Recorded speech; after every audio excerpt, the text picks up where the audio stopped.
अल्लू अर्जुन के पुष्पा कैरेक्टर को तो हम सब जानते हैं, लेकिन पुष्पा का कैरेक्टर किस डाकू से इंस्पायर्ड है जानते हैं? भारत का एक ऐसा खतरनाक डाकू जिससे इंस्पायर होकर पुष्पा मूवी को बनाया है, जिसकी असलियत जानकर आप हैरान हो जाएंगे। जिसने करीब 190 लोगों को अपने हाथों से मौत के घाट उतारा है, जिसमें से आधे पुलिस ऑफिसर थे या तो कोई सरकारी कर्मचारी। 150 करोड़ चंदन 16 करोड़ पैसों का मालिक था, जिसने अपनी जान बचाने के लिए अपने 6 महीने की बेटी को मार दिया। इस खतरनाक डाकू का नाम था कुसे मनुस्वामी वीरप्पन। 40 साल तक कर्नाटका और तमिलनाडु के जंगल में राज करने वाला वीरप्पन, जिसे पकड़ने के लिए सरकार ने 100 करोड़ से भी ज्यादा पैसे खर्च किए थे। यहाँ तक कि सरकार ने ये तक ऐलान कर दिया था कि जो कोई भी वीरप्पन को जिंदा या मुर्दा पकड़ेगा उसे सरकार की तरफ से 5 करोड़ रुपया इनाम दिया जाएगा।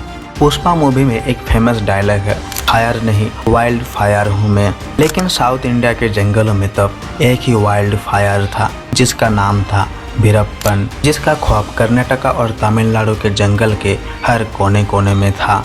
2000 हाथी को मारकर उनके दांत उखाड़ लेना, कर्नाटका के सुपरस्टार को किडनैप करना। रियल लाइफ में वीरप्पन कितना खतरनाक था वो आपको इस वीडियो को देखकर या सुनकर मालूम होगा।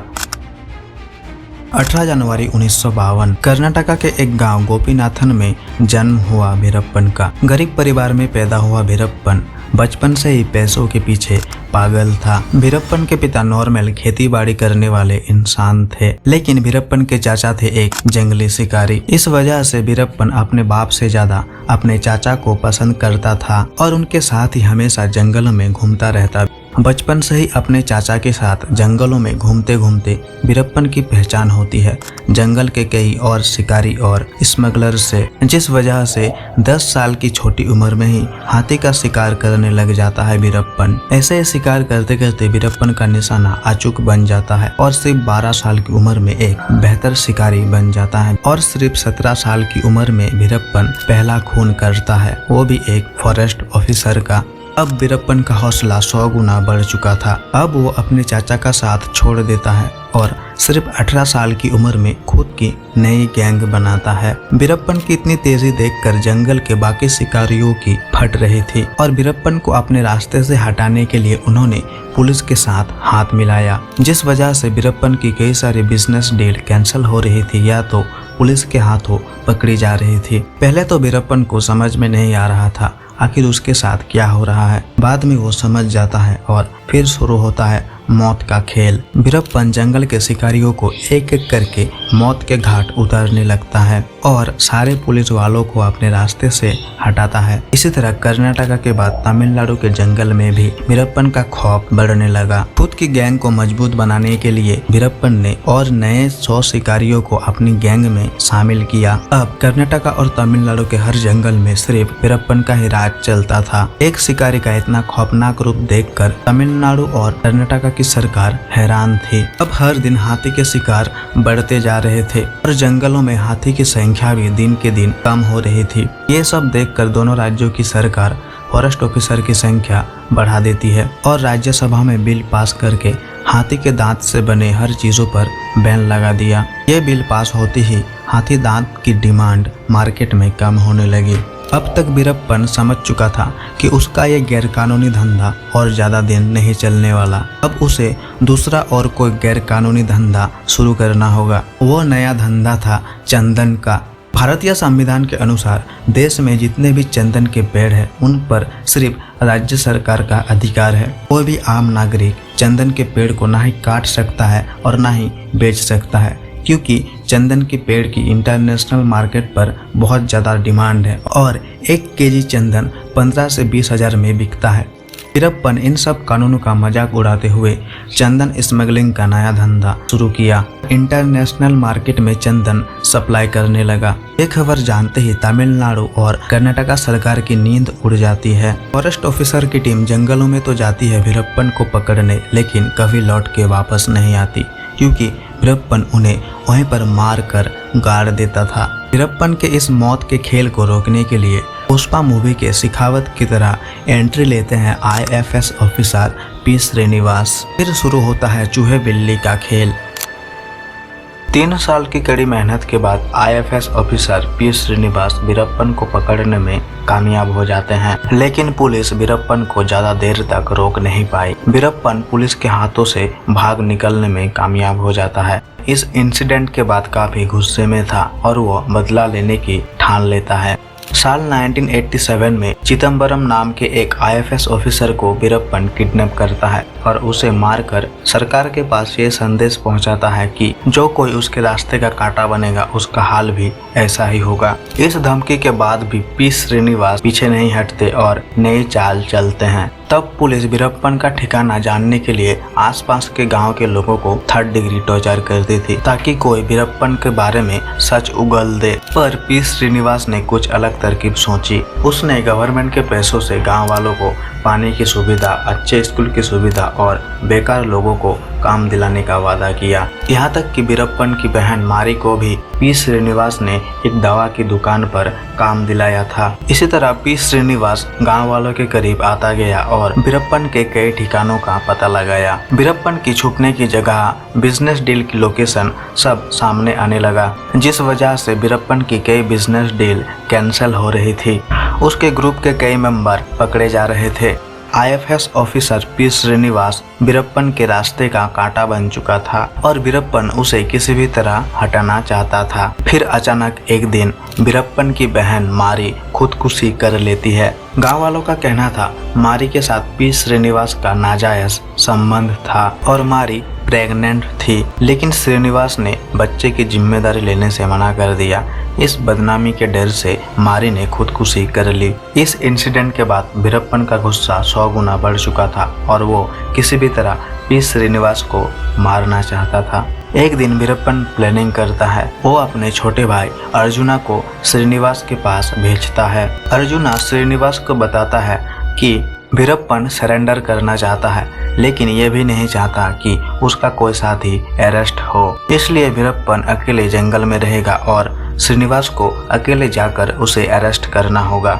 इस सरेंडर की बात सुनकर पी श्रीनिवास आगे पीछे ना सोचकर अकेले जंगल में चले जाता है और ये उसकी सबसे बड़ी गलती थी।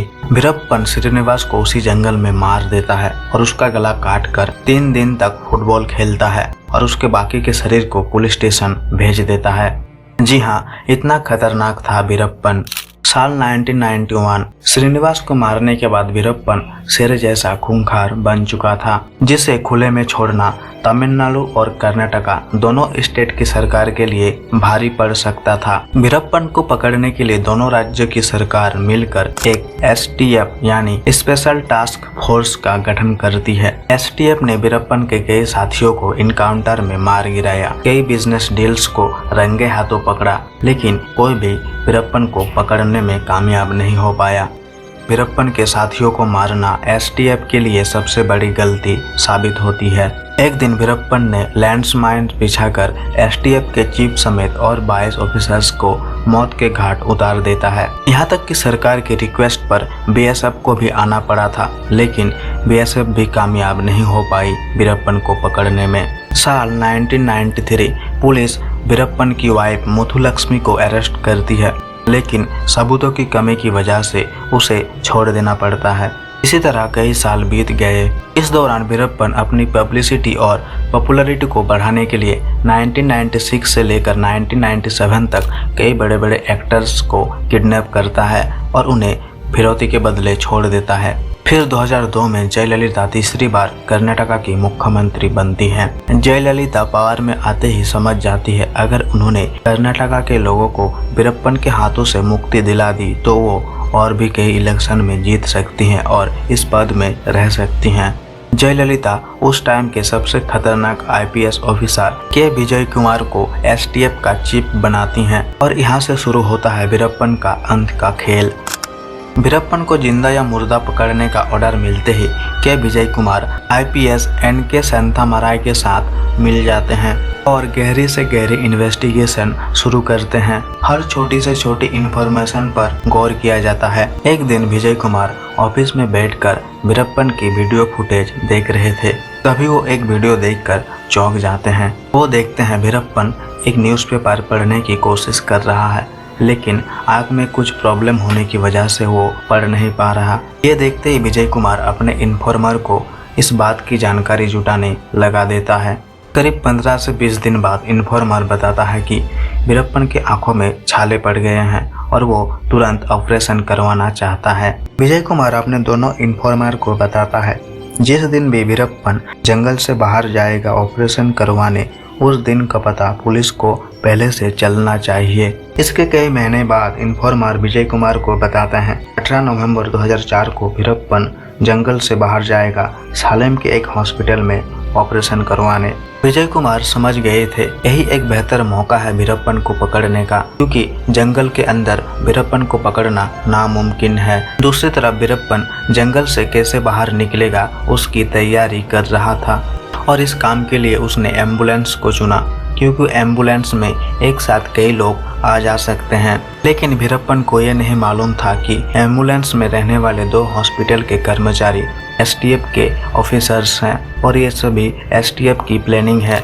वीरप्पन अपनी पहचान छुपाने के लिए अपनी पसंदीदा मूंछों को कटवा देता है। वो सोचता है उसे बिना मूंछों के कोई पहचान नहीं पाएगा। साल 2004 18 अक्टूबर की रात को वीरप्पन जंगल से बाहर निकलता है। एम्बुलेंस में वीरप्पन के अलावा भी उसके 3 साथी थे और उनके साथ थे बंदूक और गोला बारूद। इधर एसटीएफ की टीम प्लानिंग के हिसाब से अपनी अपनी जगह पर थे। कोई सड़क के किनारे ट्रक के अंदर तो कोई प्राइमरी स्कूल की छत पर। प्लानिंग के हिसाब से एम्बुलेंस वार जोन पर आते ही एसटीएफ की एक ट्रक एम्बुलेंस को आगे से रोक लेती है। एम्बुलेंस में बैठे हॉस्पिटल के 2 कर्मचारी एम्बुलेंस को रोककर बाहर निकल के एसटीएफ के टीम में शामिल हो जाते हैं। अब तक वीरप्पन समझ चुका था उसके साथ धोखा हुआ है। एसटीएफ की टीम वीरप्पन को सरेंडर करने कहती है, लेकिन वीरप्पन इतनी जल्दी हार मानने वालों में से नहीं था। वीरप्पन और उसके 3 साथी एम्बुलेंस के अंदर से फायरिंग करना शुरू करते हैं। फिर दोनों तरफ से ही अंधाधुंध फायरिंग शुरू होती है। ये फायरिंग करीब 20 मिनट तक चली थी। एसटीएफ की तरफ से टोटल 338 गोली चली थी। 20 मिनट की फायरिंग के बाद एसटीएफ समझ चुकी थी वीरप्पन का खेल खत्म हो चुका है। एसटीएफ की टीम एम्बुलेंस के पास जाकर देखती है वीरप्पन का शरीर गोली से चिथर-बिथर हो चुका है और यहीं पर खत्म हो जाती है वीरप्पन की जिंदगी की कहानी।